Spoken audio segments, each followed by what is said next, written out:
Pada mata kuliah ini kita menjelaskan bagaimana aritmia yang mengancam jiwa. Dan aritmia yang mengancam jiwa itu kita bisa berikan di kardiologis, maka kita akan mengenal suatu tindakan untuk mengatasi aritmia mengancam jiwa. Seperti yang Anda ketahui, di sini tampak ada dua. Ini adalah defibrillator dan ini adalah manekin yang biasa kita gunakan untuk pelatihan pembelajaran ACLS. Dan disinilah kita bisa melihat apakah di zaman atau era COVID ini bagaimana untuk melakukan resusitasi jantung paru. Resusitasi jantung paru yang kita lakukan pertama adalah persiapan dari kita sendiri sebagai penolong dan persiapan dari tim yang akan menolong dan persiapan dari baju atau kelengkapan APD yang kita gunakan untuk menolong. Jadi kembali pertanyaan muncul, apakah kalau di luar tiba-tiba terjadi cardiac arrest, apakah kita akan menolongnya? Saya sempat melihat pada saat saya kebetulan naik sepeda motor, kemudian tiba-tiba ada pengendara sepeda motor terjatuh di pinggir jalan, dan dia terjatuh di pinggir jalan dan tidak ada yang berani menyentuhnya. Jadi dibiarkan orang itu di tengah jalan dan tidak satupun orang berani untuk mengambil tindakan untuk menolong orang itu. Jadi sekarang apakah kita akan seperti itu juga, dan apakah kita kemana-mana harus menggunakan APD lengkap? Contohnya ya menggunakan face shield yang kita gunakan, kemudian masker, kemudian menggunakan hazmat. Ini adalah hazmat, kita bisa gunakan hazmat. Tapi kalau kita menggunakan ini kemudian kita berjalan-jalan di luar dari area rumah sakit, kita nanti dikira orang apakah orang ini masih waras atau sudah gila. Karena kalau kita menggunakan alat ini untuk melakukan pertolongan di luar, maka ya memang kita memproteksi diri kita, tetapi tidak semua orang mengerti. Nanti dikira malah kita menolong orang itu sudah pasti COVID, padahal belum tentu orang itu COVID. Tetapi siapa yang bisa mengambil resiko untuk menolong orang yang tidak ketahuan kalau tiba-tiba jatuh di pinggir jalan? Dan kita juga tidak tahu datanya apakah orang ini benar cardiac arrest atau orang ini ya mengalami COVID yang kita sendiri juga tidak memiliki data waktu itu. Oke, di sini kita kembali ke alat dan manekin. Kalau misalnya Anda selama ini kan sudah diajari untuk melakukan basic life support. Basic life support itu mengajarkan Anda bagaimana melakukan RCP. RCP itu Anda lakukan dengan 32 kecepatannya. Dulu kita diajarkan di bawah dari 100 kali, tapi sekarang kita 120 kali per menit.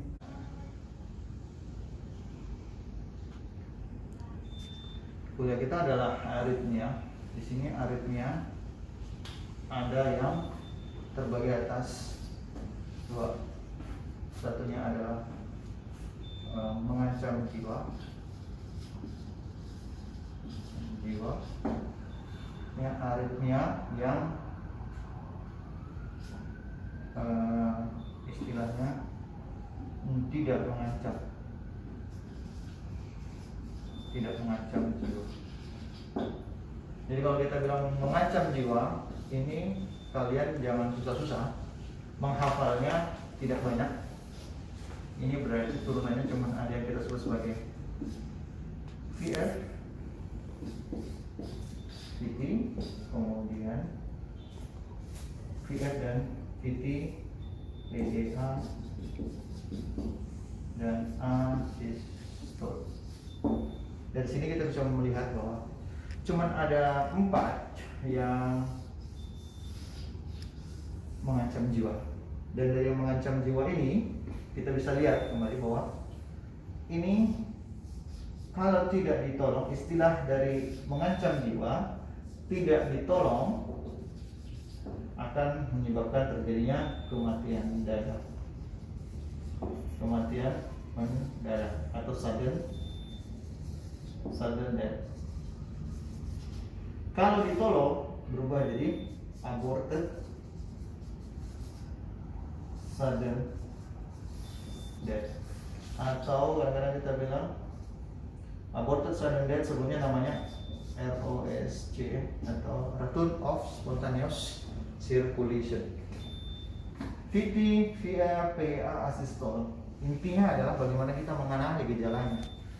Kalau kita tidak tahu gejalanya apa, kemudian yang menjadi alat bantu kita adalah di sini pastilah EKG monitor. EKG monitor. Di belakang saya ini tampak monitor. Jadi EKG monitor saya pasang seperti ini. Saya on-kan. Tolong di sini ada yang mengalami KDR atau di sini tolong di sini ada yang VF. Kalau tidak bisa, maka kalau di setiap rumah sakit ada kode blue. Kode blue kita pencet, di dinding ada tertulis kode blue, kita pencet, maka otomatis tim resusitasi rumah sakit akan datang untuk membantu. Ya, di sini kita cek kesadaran sambil simultanis melakukan pemanggilan untuk penolong atau tim penolong yang akan datang membantu kita.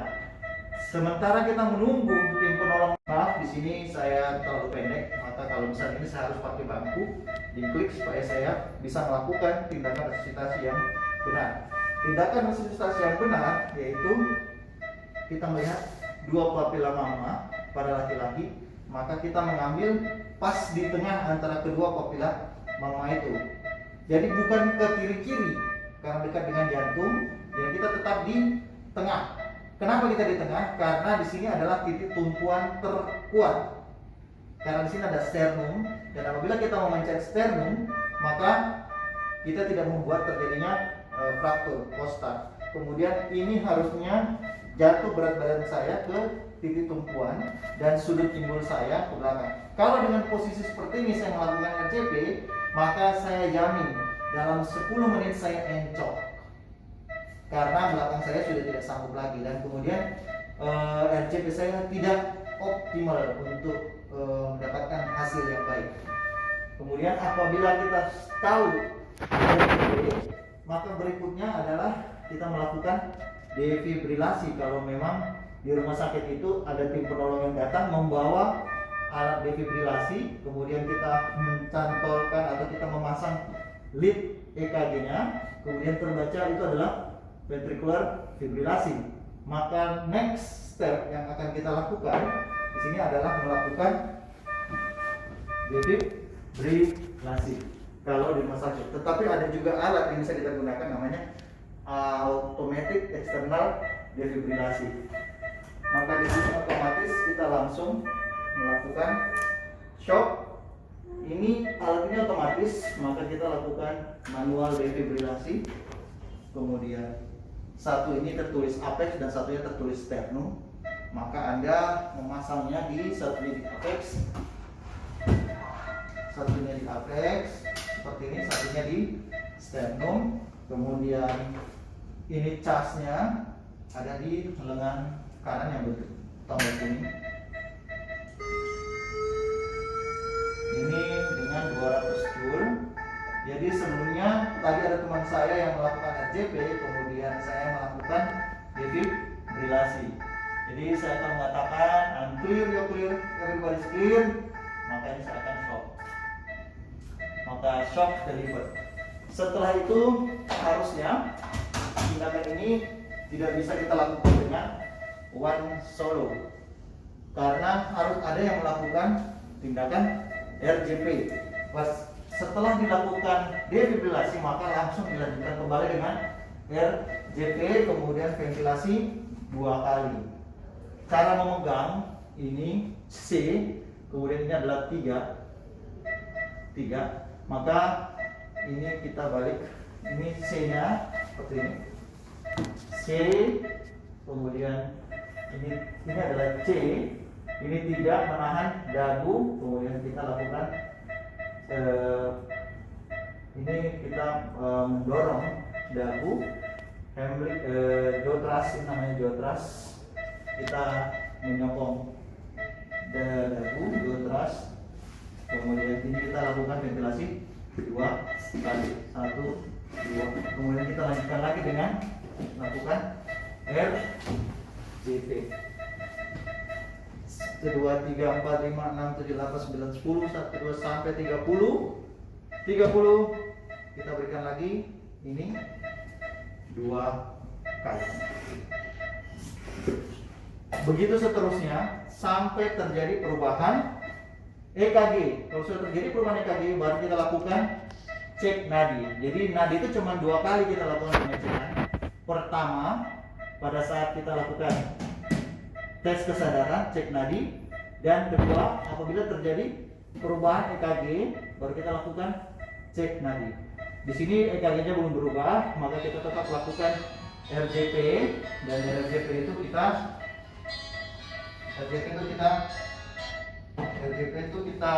lakukan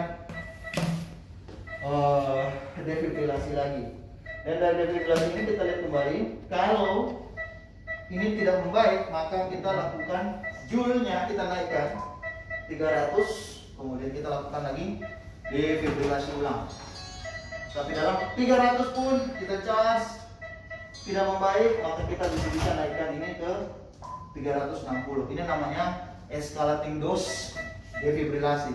Dulu orang tidak mengatakan, kalau dibilang 360, dia bilang ini adalah unipolar, bukan bipolar. Tapi tidak semua alat itu mempunyai sampai 360, tapi alat Mentor ini memiliki 360 joule. Jadi kembali lagi ke sini, defibrilasi ini RJP, kemudian defibrilasi, kemudian kapan kita lakukan obat-obatan. Setelah kita melakukan siklus defibrilasi 2 kali, baru kita berikan obat. Di sini obat yang masuk adalah loading, di sini epinephrine atau adrenaline. Masuk, baru kita lakukan kembali RJP, kemudian defibrilasi, obat. Jadi cuman ada RJP, defib, obat. Ini saja diulang terus. Ini diulang terus sampai terjadi perubahan EKG. RJP 32, defibrilasi sesuaikan joule, escalating dose, kemudian penggunaan obat.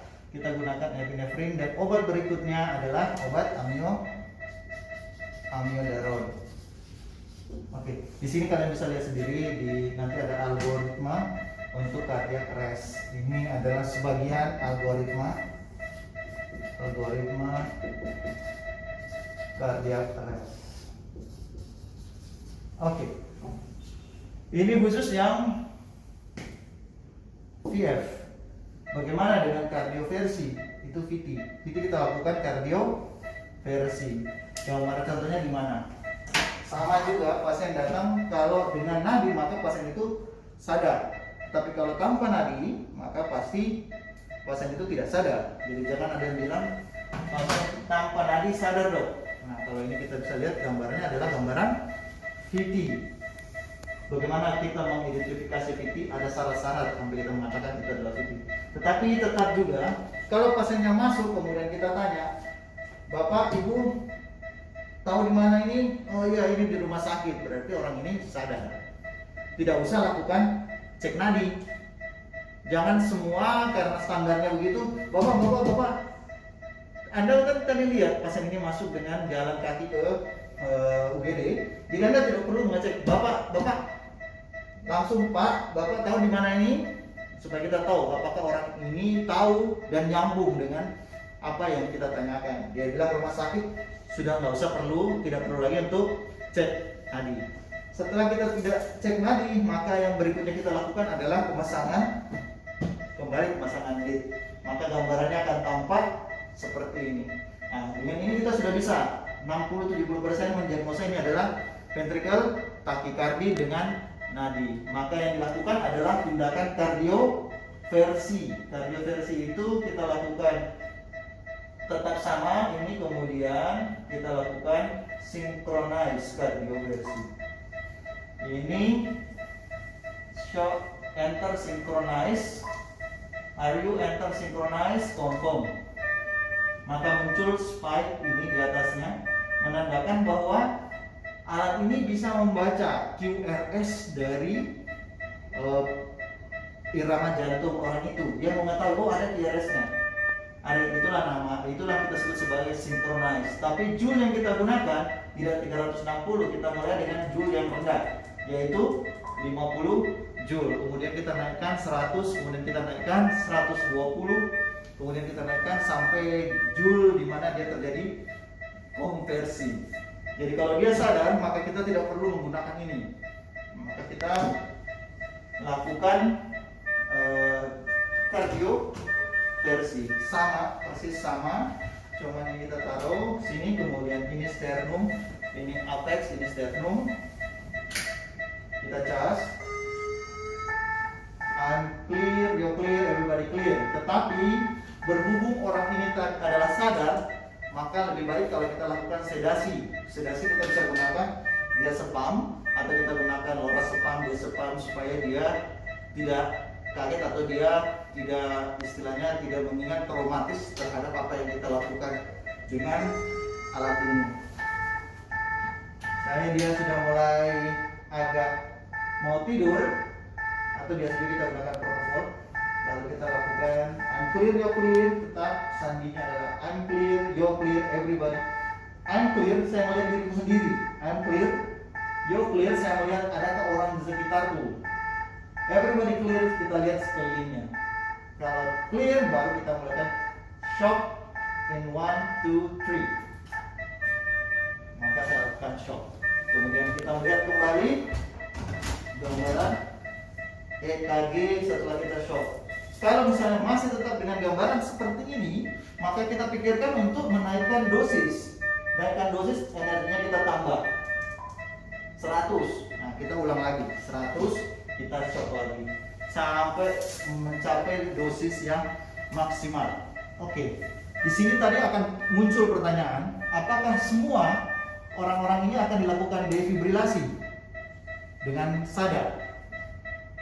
Jawabannya, kardioversi itu ada dua. Satunya dengan medikamentosa, satunya dengan menggunakan alat ini. Apa syaratnya kalau kita mau lakukan kardioversi? Syaratnya adalah masuk penderita itu dengan gangguan hemodinamik. Gangguan hemodinamik itu ditandai dari, kalau kardioversi adalah penurunan tekanan darah, atau sudah rasa oleng, atau mau pingsan. Baru kita lakukan kardioversi. Tetapi kalau ini confirm PT, maka kita langsung bisa melakukan defibrilasi. Oke? Sampai sini, ini karena saya memadukan antara ini dengan alat.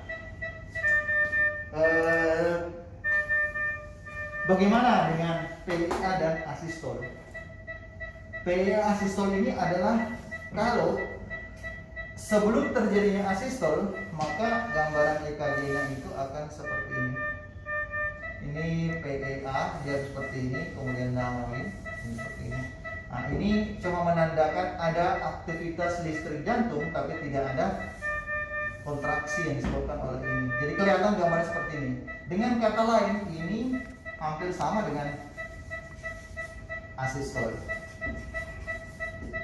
Kalau yang terjadi PEA dan asistol, perlakuannya juga sama, yaitu RJP ini tidak ada obat. RJP obat, putar sampai terjadi perubahan EKG.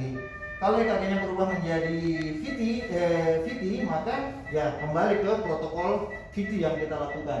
Kalau dia berubah jadi VF, maka kita kembalikan ke protokol VF.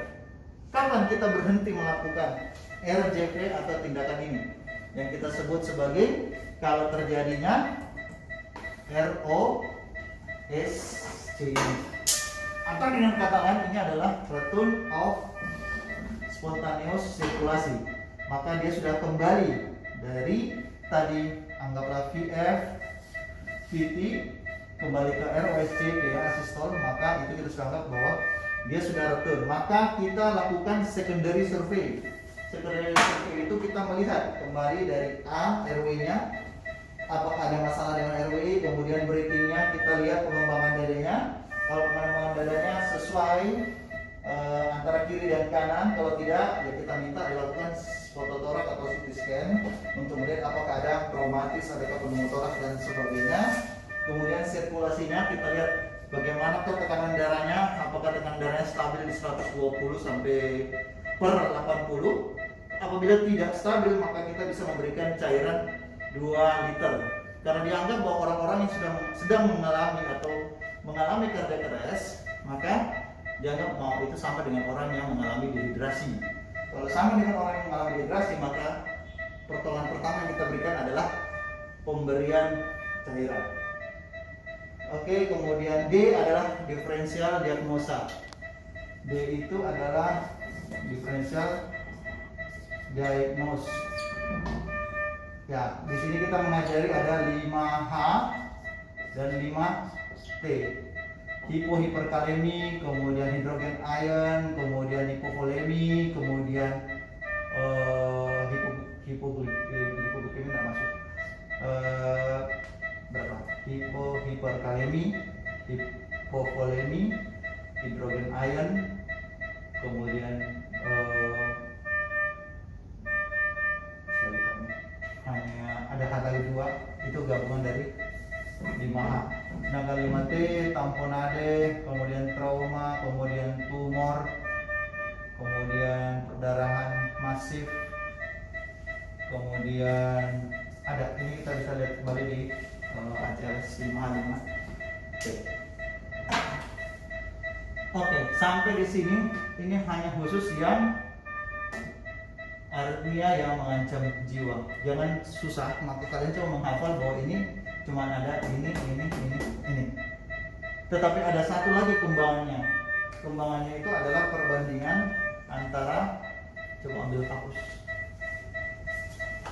di toilet tadi yang bekas yang busa.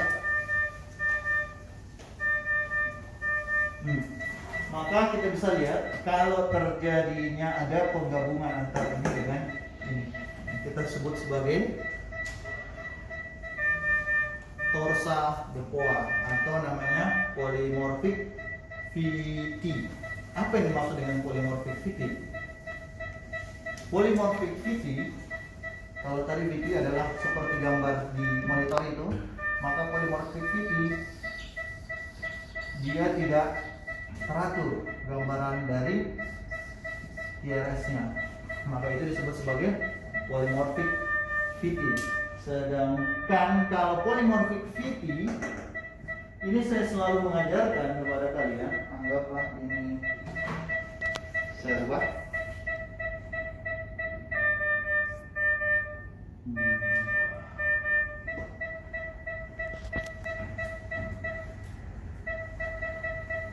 ini yang titik busa yang di,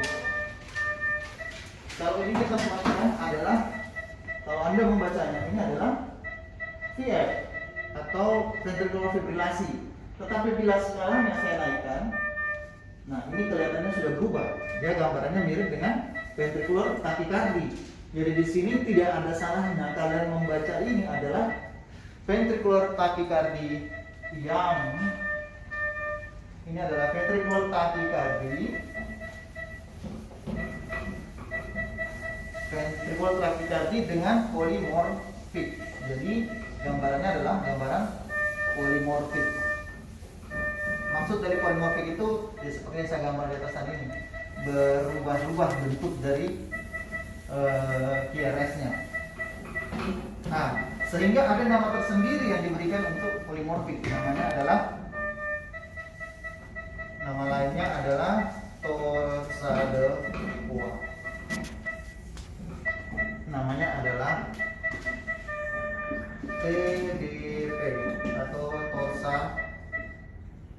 devoir. Ini mas basah. Tisu. Devine tolong ambilkan tisu. Torsa devoir. Oops.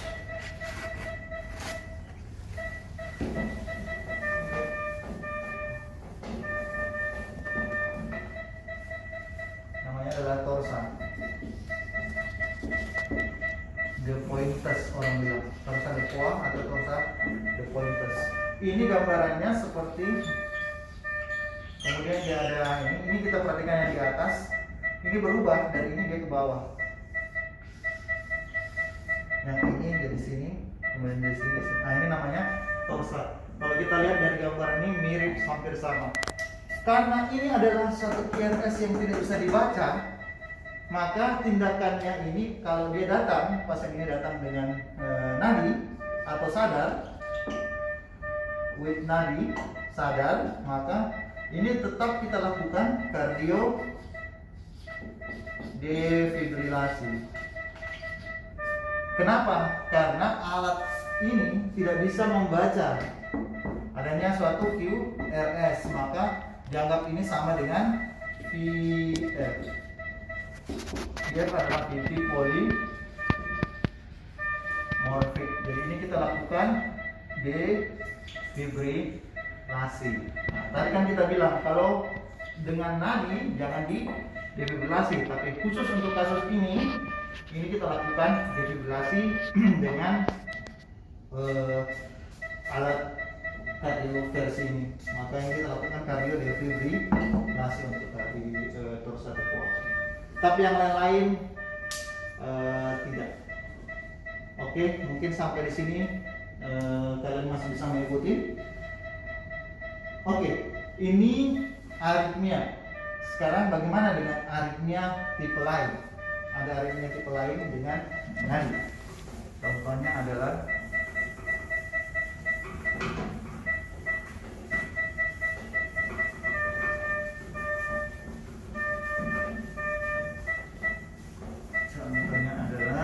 golongan dari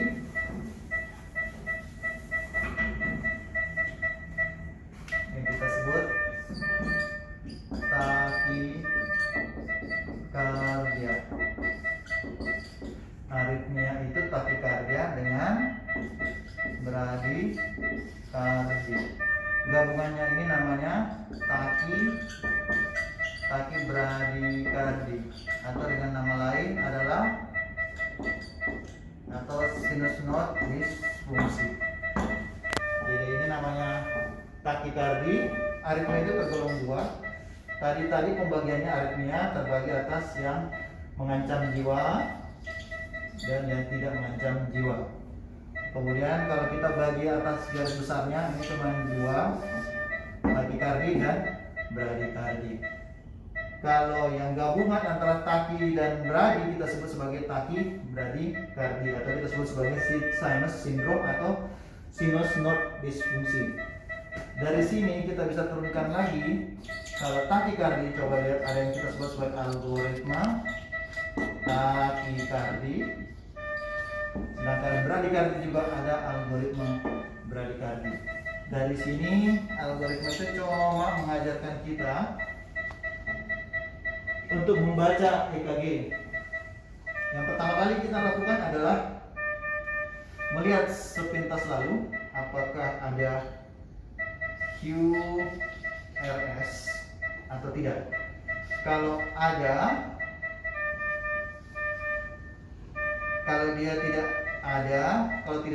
tidak ada, maka stop di sini namanya pasti adalah asistol.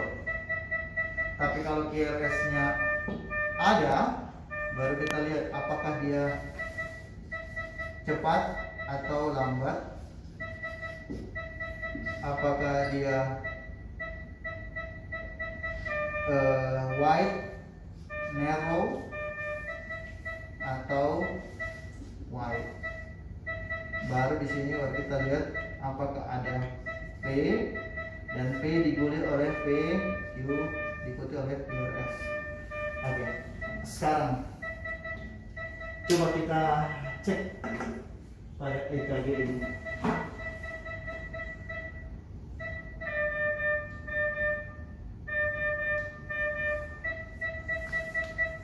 Coba kita cek pada EKG ini.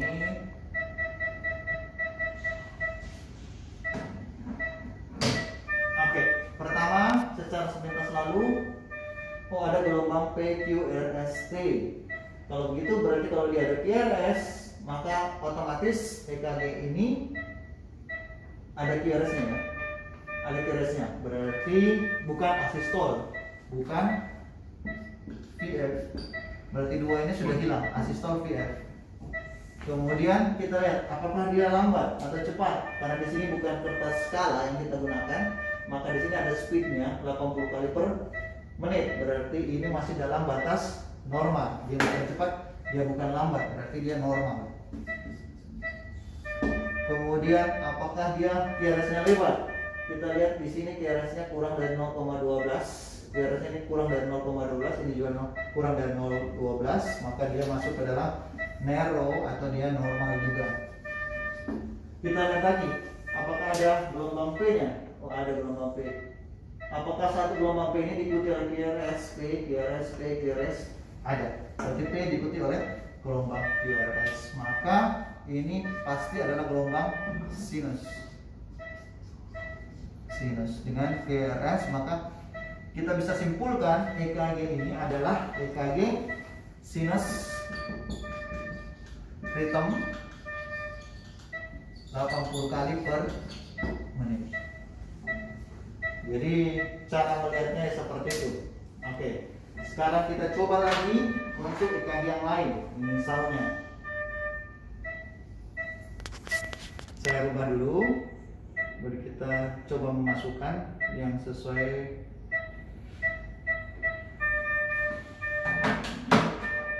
Oke, pertama, apakah ada QRS? Oh, ada QRS.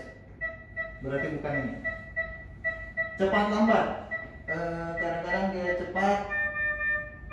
cepat ini. Berarti dia sekitar 156 kali. Apakah dia lebar atau sempit? Oh, dia sempit. Kurang dari 0,12.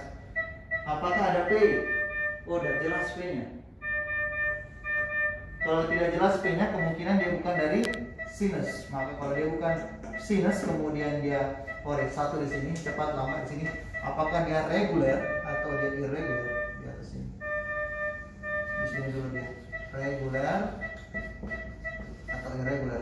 Di sini ada satu. QRS-nya ada, regular, irregular, cepat lambat, narrow wide, P dan ini. Kalau kita di sini sebenarnya sudah kita bisa berhenti. Ada QRS, kemudian dia irregular, itu sudah pasti adalah AF. Apalagi dikonfirmasi bahwa dia tidak mempunyai P atau P-nya tidak jelas, maka ini sudah pasti adalah atrial fibrilasi. Jadi semua EKG yang ada Anda masukkan dalam algoritma ini, kemudian Anda akan bisa lihat, oh ini jenisnya ini, oh ini jenisnya ini, dan kemudian algoritma ini kalau baru Anda masukkan ke dalam algoritma takikardi. Tetapi komponen-komponen dari suatu EKG Anda harus sudah tahu sebelumnya.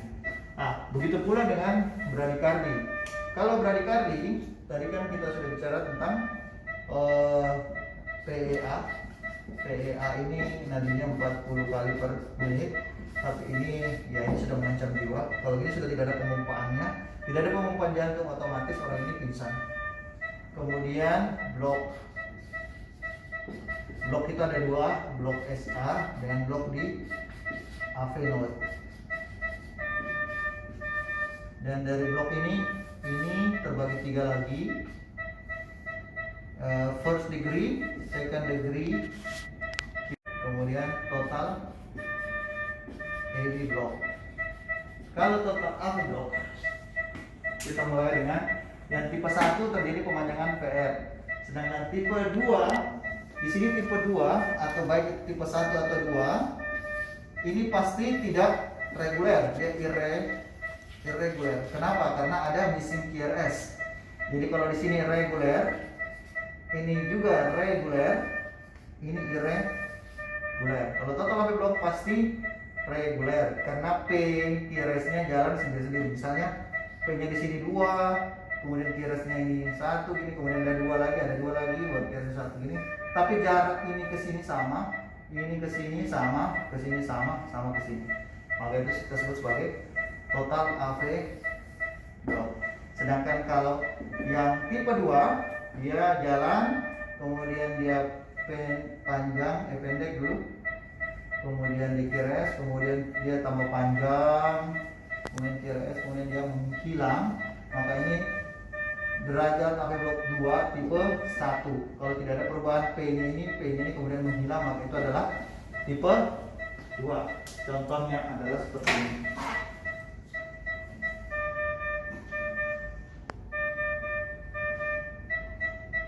Kalau ini kalian sudah bisa menebak, ini PR interval yang panjang, ini PR interval yang panjang.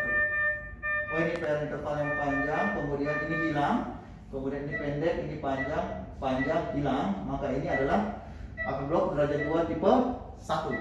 Sedangkan kalau yang ini AV blok derajat 2, ini sama, kemudian ini hilang QRS-nya, maka ini adalah AV blok derajat 2 tipe 2. Kemudian yang terakhir adalah AV blok derajat 3. Ini dari sini ke sini sama. Nah, dari sini ke sini sama, dari sini ke sini sama. Kalau kita hitung ini nadinya sekitar 49, berarti sama ya. Ini berarti reguler. Yang irregular adalah ini P ke P ini harusnya sama juga jaraknya. Jadi itu pasti adalah total AV block.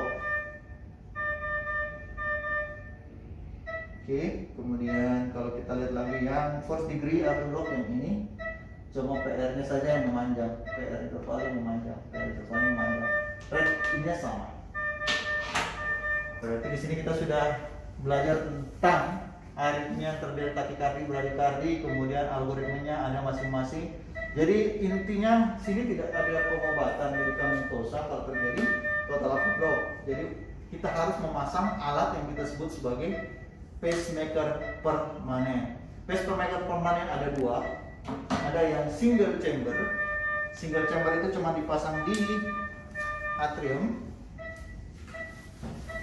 Sedangkan yang 2 chamber itu dipasang di atrium dan ventricle. Contohnya ada seperti ini. Ini adalah pacemaker, satu kabelnya dipasang ke sini, satu kabelnya dipasang ke sini. Ini adalah right atrium, ini right ventricle, ini left ventricle, ini atrium. Jadi pacemakernya di sini, dia akan memberikan sensor ke right atrium, kemudian lewat kembali ke sini, baru dia ke sini. Tidak seperti aslinya SA node ke sini, AV node, kemudian ke bawah, kiri dan ke kanan. Ini obat untuk orang dengan bradikardi. Jadi kita bisa simpulkan di sini bahwa aritmia yang ya memang kita takut karena selalu ada kata-kata aritmia mengancam jiwa. Aritmia mengancam jiwa tadi benar-benar mengancam kalau tidak dilakukan tindakan. Tetapi kalau kita lakukan tindakan yang tepat dan benar, maka itu bisa tertolong. Kedua, take home message yang bisa Anda bawa adalah kita menolong diri sendiri dulu baru menolong orang lain. Contoh paling gampang adalah di pesawat. Di pesawat walaupun anak Anda tidak boleh Anda langsung memasang masker kepada dia. Anda memasang masker dulu kepada Anda, setelah itu menolong anak Anda. Di sini juga sama. Jadi kita juga tidak akan menolong penderita kalau kita sendiri juga tidak memproteksi diri. Contohnya ya salah satu Anda gunakan tadi masker, kemudian face shield, dan ini adalah hazmat. Jadi kita menggunakan APD level 3 untuk menolong pasien dengan RCP yang dimana kita tidak tahu apakah dia positif atau negatif swab dari COVID, tetapi setidaknya kita memproteksi diri kita sendiri. Oke, akhirul kalam, inilah tadi yang bisa saya berikan untuk kuliah mengenai aritmia. Kalau ada yang tidak jelas, Anda bisa tanyakan kembali dan bisa mengirim email atau chat ke Bapak Bara Nanti Bapak Bara yang menyampaikan kepada saya. Assalamualaikum warahmatullahi wabarakatuh.